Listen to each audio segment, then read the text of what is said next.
Conference live mode में है।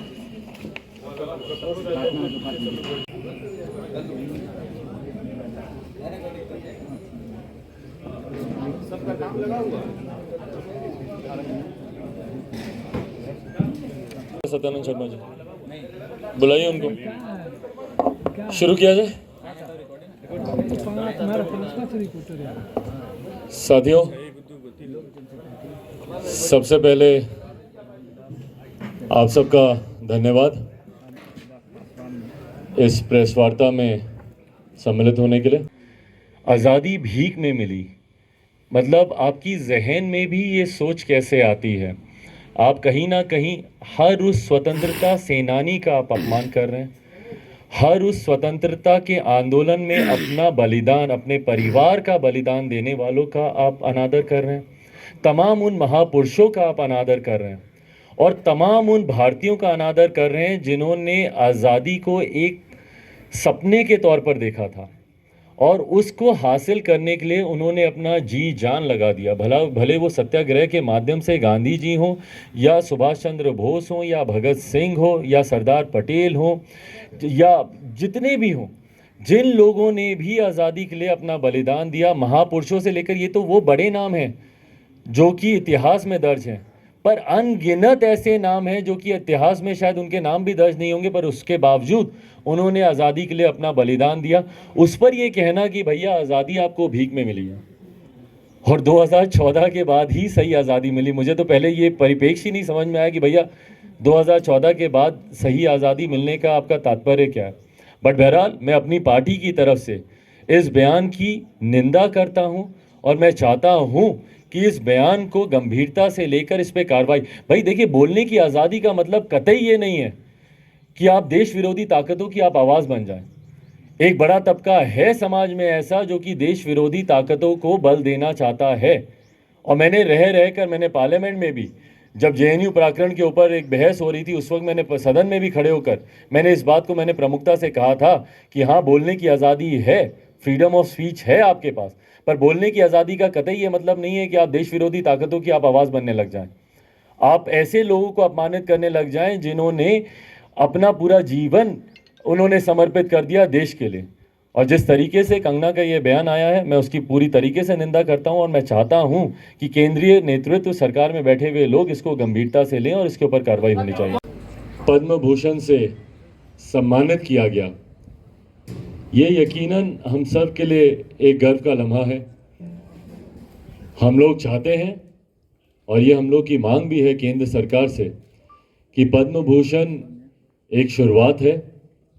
जिस तरीके से हमारे नेता ने अपने जीवन के 52 साल समर्पित किए समाज के दलित, शोषित, वंचित, अल्पसंख्यक, गरीब वर्ग के, पिछड़ा वर्ग से आने वाले लोगों को मुख्य धारा के साथ जोड़ने के लिए, ऐसे में वो मेरे पिता हैं, सिर्फ मैं इसीलिए ही नहीं कह रहा हूँ, पर ऐसे में मुझे लगता है वो पूरी तरीके से हकदार हैं कि उनको आने वाले समय में भारत रत्न हमारे नेता स्वर्गीय रामविलास पासवान जी को दिया जाए।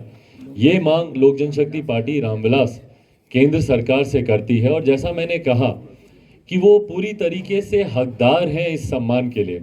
मैं सुपुत्र हूँ, कई बार इस बात को कहा जा सकता है कि मैं व्यक्तिगत भावनाओं में बहकर शायद इन बातों को मैं कह रहा हूँ, पर हकीकत है कि जिस व्यक्ति ने 5 दशक से ज़्यादा अपना जीवन समर्पित किया समाज के वंचित गरीब वर्ग के लोगों के लिए, उन्होंने कार्य किया, इसी में उनकी चिंता थी कि भैया किस तरीके से हम लोग बिहार को आगे लेकर चलें। और उस वक्त हमारे नेता एकमात्र मुझे लगता है ऐसे व्यक्ति थे जिन्होंने हमेशा दलगत राजनीति से उठकर बिहार के प्रदेश के हित में जो सही फैसले हैं वो उन्होंने लिया, उन फैसलों का उन्होंने समर्थन किया। और उसी में से एक फैसला था शराबबंदी का भी। 2016 में मुख्यमंत्री नीतीश कुमार ये कानून लेकर आए, शराबबंदी का कानून। उस वक्त हम लोग विपक्ष में थे, विपक्ष में मतलब हम लोग एनडीए में थे, उस वक्त महागठबंधन की सरकार बिहार में थी और मुख्यमंत्री नीतीश कुमार जी लालू प्रसाद यादव जी के साथ बिहार में सरकार मिलकर ये लोग चला रहे थे। और उस वक्त 2016 में शराबबंदी कानून को ये लेकर आए और हम लोग विपक्ष में होने के बावजूद हम लोगों ने इस कानून का समर्थन किया। क्यों? क्योंकि ये जनहित में वाला ये कानून था।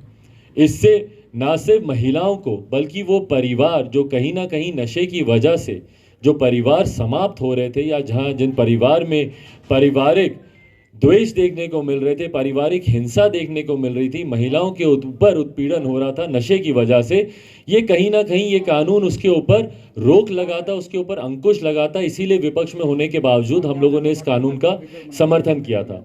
आज की भी तारीख में पूरी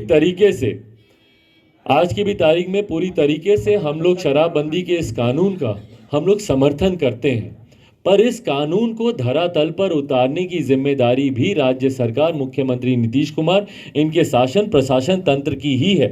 पर हकीकत है कि 2016 से लेकर अभी तक 5 साल का समय बीत गया है, अभी तक भी इस कानून को पूर्णतः धरातल पर उतारा नहीं जा सका, जिसका परिणाम देखने को मिलता है कि आए दिन अवैध शराब की बरामदगी यहाँ पर होती है। कभी आपको एम्बुलेंस में आपको शराब पकड़ी मिलेगी, कभी आपको पुलिस की गाड़ियों में शराब की बरामदगी मिलेगी, कभी आपको स्कूल के बस्तों में आपको शराब बरामद होती हुई मिलेगी। और तो और अब ये जहरीली शराब बनाने का एक ये चलन शुरू हो गया। अब उसका उत्पादन यहाँ पर तस्कर कर रहे हैं या बाहर से उसको लाया जा रहा है, ये तमाम बातें जांच का विषय है। पर ये बड़ी संख्या में ये चीज़ जहरीली शराब बनने और मिलने लगी है हमारे प्रदेश में, जिसकी वजह से आए दिन प्रदेश में घटनाएं हो रही हैं।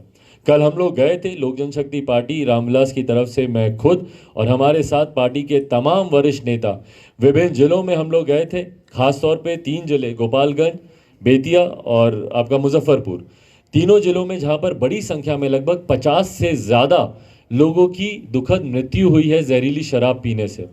कई ऐसे हैं जो कि अस्पताल में भर्ती हैं। एक इसका तुरंत साइड इफ़ेक्ट, एक इसका एक फॉर्मेट सेट होता जा रहा है कि भैया आपकी आंखों की रोशनी चली जाती है और उसके बाद आपको एक बेचैनी होती है और उसके बाद आप बचते हैं नहीं बचते हैं, ये आगे भगवान के ऊपर है। पर ये एक फॉर्मेट तय होता जा रहा है। तो कितने ऐसे हैं जिनकी आंखों की रोशनी गई हुई है, उन परिवार वालों से मेरी मुलाकात हुई। जिन परिवार में दुखद निधन हुआ है, मृत्यु हुई है, उन परिवार वालों से मेरी मुलाकात हुई। पर दुख इस बात का है कि जवाबदेही अभी तक तय नहीं हो पा रही है कि भैया क्या कारण है कि ये जहरीली शराब की वजह से लोगों की मौत हो रही है। और ये भाई वो खबरें हैं जो सुर्खियां बनती हैं। क्यों? क्योंकि बड़ी संख्या में यहाँ पर निधन हुआ है। पर रोज बिहार के किसी ना किसी गांव में ऐसी मृत्यु हो रही है जो सुर्खियां नहीं बनती, खबरें नहीं बनती। क्यों? क्योंकि एक व्यक्ति का निधन हुआ या 2 व्यक्ति का निधन हुआ, वो मीडिया में उस तरीके से उठता नहीं है। पर आए दिन इस तरीके का निधन हो रहा है, इस तरीके की मृत्यु हो रही है। ये जिम्मेदारी, जवाबदेही तय करने का समय। मुझे दुख होता है जब प्रदेश के मुख्यमंत्री नीतीश कुमार छूटते ही इसके ऊपर बोल देते हैं कि भैया जो पीने वाला है वो दोषी है। आप एक्शन के रिएक्शन के ऊपर कार्रवाई की आप बात कर रहे हैं। भैया मुख्यमंत्री हैं आप इंजीनियर हैं, पढ़े लिखे हैं, आप अपने आप को आप इंजीनियर कहते हैं, आप बोलते हैं कि आप पढ़े लिखे हैं, तो आप समझिए कि जब एक्शन नहीं होगा तो रिएक्शन कहाँ से आएगा। तो आपको एक्शन की जड़ पर जाने की जरूरत है, रिएक्शन के ऊपर कार्रवाई करने की जरूरत नहीं है। आप रिएक्शन पे कार्रवाई कर रहे हैं। भैया अगर वो शराब मिलती ही नहीं तो वो दोषी पीता कैसे, या वो व्यक्ति पीता ही कैसे? आप जिसको दोषी बोल रहे हैं कि भैया दोष पीने वाले का है, वो पी इसी ले रहा है क्योंकि शराब मिल रही है, जबकि आपका कानून कहता है कि शराब नहीं मिलनी चाहिए। हाँ, उनके एमएलसी के माध्यम से ही मुझे पता चला कि ये उनकी ही लाइन नहीं, कि जेडीयू की ऑफिशियल लाइन ये है कि भैया वो मान रहे हैं कि जिन्ना ने देश के लिए बहुत बढ़िया काम किया, ये क्या। जैसा मैंने कहा कि बिना इन चीज़ों में भटके हुए, बिना जिन्ना में गए हुए, बिना हिंदुत्व में गए हुए, भैया हम लोग के मुद्दे ख़त्म हो गए हैं क्या? हर किसी को रोज़गार मिल गया, 19 लाख रोज़गार आ गया क्या? कि आज हम लोग जिन्ना पे बात करें, आज हम लोग हिंदुत्व पे बात करें? जो अभ्यर्थी हैं उनकी भर्ती हो गई क्या? जो छात्र सड़क पर घूम रहे हैं उनकी समस्या हल हो गई क्या? जिन शिक्षकों पे लाठी चल रही है उनकी समस्या हल हो गई क्या? कि आज हम लोग जिन्ना और हिंदुत्व पे हम लोग चर्चा कर रहे हैं। यही नैरेटिव है भैया जो बार बार हम लोग को भटकाने के लिए इस्तेमाल किया जाता है। मुख्यमंत्री नीतीश कुमार इन्हीं भाषणों से चुनाव लड़ते हैं। उनके भाषणों में कभी रोजगार, स्वास्थ्य, शिक्षा, किसान, ये मुद्दे आपको सुनाई नहीं देंगे। आज जो किसान हमारे इतने दूंगा कि क्यों मध्यावधि चुनाव होंगे, बट बहरहाल अगर बिहार में मध्यावधि चुनाव होते हैं या अगर सही समय पर भी चुनाव होते हैं, उसमें जब तक चुनाव की घोषणा नहीं होती तब तक लोक जनशक्ति पार्टी अकेले जिस तरीके से हम लोग अपने संगठन के विस्तार में अपने संगठन को मजबूत करने के कार्य पे लगे हुए हैं। इसी तरीके से हम लोग लगे रहेंगे। अभी तमाम हमारे प्रकोष्ठों के अध्यक्षों का दौरा विभिन्न जिलों में लगेगा। तमाम पार्टी के वरिष्ठ नेता हैं, उनके कार्यक्रम विभिन्न जिलों में लगेंगे, सिर्फ और सिर्फ संगठन को मद्देनजर रखते हुए। मेरी अभी कुछ यात्राएं बाकी हैं, आशीर्वाद यात्रा के कुछ जिले छूटे हुए हैं, उसको पूरा करने के बाद हम लोग पद यात्रा पर हम लोग निकलेंगे।